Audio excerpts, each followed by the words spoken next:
த wire இணையதளத்தில் வெளிவந்துள்ள செய்தியில், மோடி ஆட்சியை வீழ்த்த எதிர்க்கட்சிகள் இந்தியா கூட்டணியை உருவாக்கி உறுதியான போராட்டத்தை நடத்தி வருவதாகவும், மோடி அரசுக்கு இதை எதிர்கொள்வது சவாலான போராட்டமாக இருக்கும் நிலையில் இந்திய குடிமைச் சமூகம் அதைவிட ஒரு சவாலாக உருவாகியுள்ளதாகவும் பிரபல பொருளாதார நிபுணர் பரக்கல பிரபாகர் கூறியுள்ளதாக தெரிவிக்கப்பட்டுள்ளது.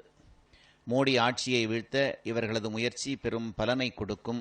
மோடியை வீழ்த்த போராடி வரும் எதிர்க்கட்சிகளின் கூட்டணி இந்த குடிமை சமூகத்தின் உதவியில் நல்ல பலனை அடைய உள்ளன என்று கூறியுள்ளார். தற்போது நடந்து வரும் பாஜக ஆட்சியில் ஒரு பெரிய ஆபத்து உள்ளது. அது என்னவென்றால், பாஜக ஆட்சி தோற்கடிக்கப்படும் போது அமைதியாக ஆட்சியை விட்டு வெளியேற வாய்ப்பில்லை. இப்போதே தனது தோல்வியை தடுப்பதற்கான அனைத்தையும் செய்து வருவதை பார்த்து வருவதாக விமர்சித்துள்ளார். ஆட்சி பறிப்போவதில் அவர்களுக்கு என்ன பயம்? பதவி இல்லை என்றால்தான் என்ன? இவற்றையெல்லாம் யோசிக்கும் முன் தோல்வியை தடுக்க பாஜக இதுவரை மேற்கொண்ட சூழ்ச்சிகளை நினைவுபடுத்திக் கொள்ள வேண்டும் என்று அவர் கேட்டுக்கொண்டுள்ளார்.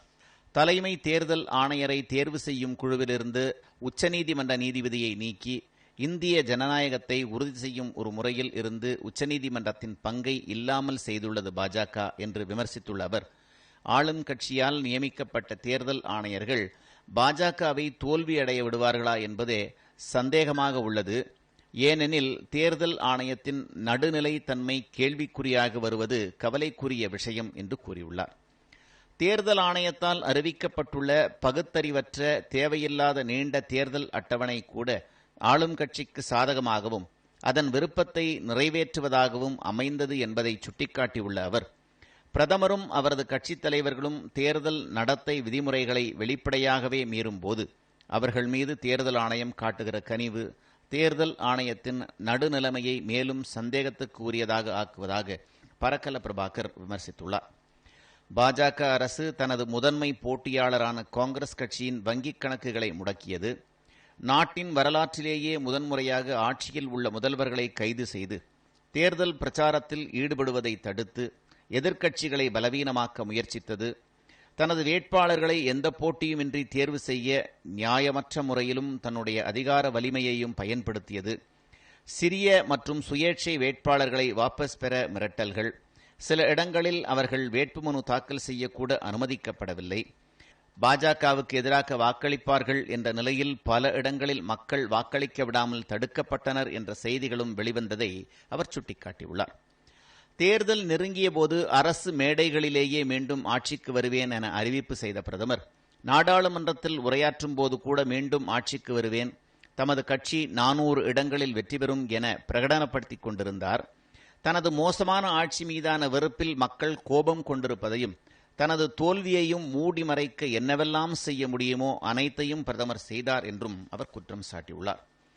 தேர்தல் பத்திர ஊழல், தேர்தல் பத்திரங்கள் மூலம் பாஜக கார்ப்பரேட் நிறுவனங்களிடமிருந்து வாங்கிய பண விவரங்கள் பொதுவெளியில் வருவதை தடுக்க ஆட்சியாளர்கள், அரசு அதிகாரிகள் எப்படி தீவிர முயற்சி செய்தார்கள் என்பதை பார்த்தோம்.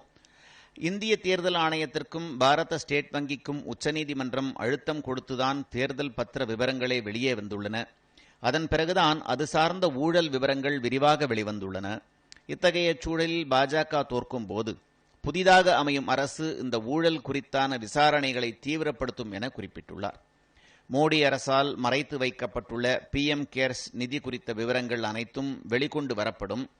ரஃபேல் ஊழல் விவகாரம் விசாரிக்கப்படும். பெகாசஸ் மென்பொருள் பயன்படுத்தியது குறித்தான விசாரணை துவங்கும். இவற்றையெல்லாம் புதிதாக அமையும் அரசு கையில் எடுக்கும் என்ற அச்சம் தற்போதைய ஆளும் பாஜகவிற்கு உள்ளது என்றும் அவர் கூறியுள்ளார். புதிய அரசு பாஜகவின் இந்துத்வா கார்ப்பரேட் கூட்டாக உள்ள கூட்டுக்களவாணி முதலாளித்துவத்தையும் அம்பலப்படுத்த துவங்கலாம். புலனாய்வு பத்திரிகையாளர்களால் சமீபத்தில் வெளியிடப்பட்ட செய்தி ஒன்று கடந்த 10 ஆண்டுகளில் பாஜக நன்கொடையாக பெற்றதாக கூறும் தொகைக்கும் அவர்கள் செலவு செய்ததற்கும் 60,000 கோடி இடைவெளி உள்ளது என அதிர்ச்சி தகவலை வெளியிட்டுள்ளன. தற்போதைய ஆட்சியில் அரசு முகமைகள் இது குறித்து எந்த விசாரணையும் செய்யவில்லை என்றும் அவர் குற்றம் சாட்டியுள்ளார். மக்களிடையே மோசமாக அம்பலப்படுத்தும் போது மக்களிடையே மரியாதையை இழந்து வெறுப்பை சம்பாதித்து எதிர்காலத்தில் மீண்டும் ஆட்சியை கைப்பற்றுவதற்கான சமூக சூழல் இல்லாமல் போகலாம். இதனால் மீண்டும் பல ஆண்டுகளுக்கு பாஜக காத்திருக்க வேண்டிய சூழல் உருவாகும் என்றும் பரக்கல பிரபாகர் கூறியுள்ளார். மோடி மற்றும் அமித்ஷா செய்துள்ள ஜனநாயக விரோத அக்கிரமங்கள் அம்பலப்பட்டு ஹிந்துத்துவா சக்திகளுக்கு சேதம் உருவாகிறது. இதனால் அவர்களுக்கு உருவாகும் பின்னடைவு மகாத்மா காந்தியின் படுகொலைக்கு பிறகு அவர்கள் சந்தித்த பின்னடைவுக்கு நிகரானதாக மிகப்பெரிய அடியாக இருக்கும். தேர்தல் காலத்திலேயே பாஜக பல இடங்களில் அம்பலப்பட்டு வருவதால் பாஜகவும் ஆர்எஸ்எஸும் இயல்பாகவே தேர்தலில் பெரிய எதிர்ப்புகளை சந்தித்து வருகின்றன. இது குறித்த கவலை அவர்களுக்கு ஏற்கனவே உருவாகியுள்ளது. எனவே தங்களுடைய அதிகாரம் பறிபோவதை தடுத்து தக்க வைத்துக் கொள்வதற்கு தேவையான அனைத்தையும் அவர்கள் செய்வார்கள் என்றும் தெளிவாக கூறியுள்ளார். ஆட்சி அதிகாரத்தில் இருக்கும் போதே தங்கள் ஆட்சியை தக்க வைத்துக் கொள்வதற்காக தேர்தலில் முறைகேடுகளை செய்வதற்கு எல்லா வாய்ப்புகளையும் பாஜகவினர் பயன்படுத்துவார்கள்.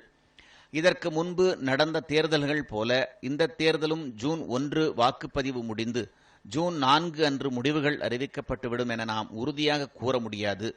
வாக்கு எண்ணிக்கைக்கான நாள் நெருங்க நெருங்க மிக மோசமான கலவரங்களை எதிர்கொள்ளக்கூடிய நாட்களை இந்தியா சந்திக்க வேண்டியிருக்கும்.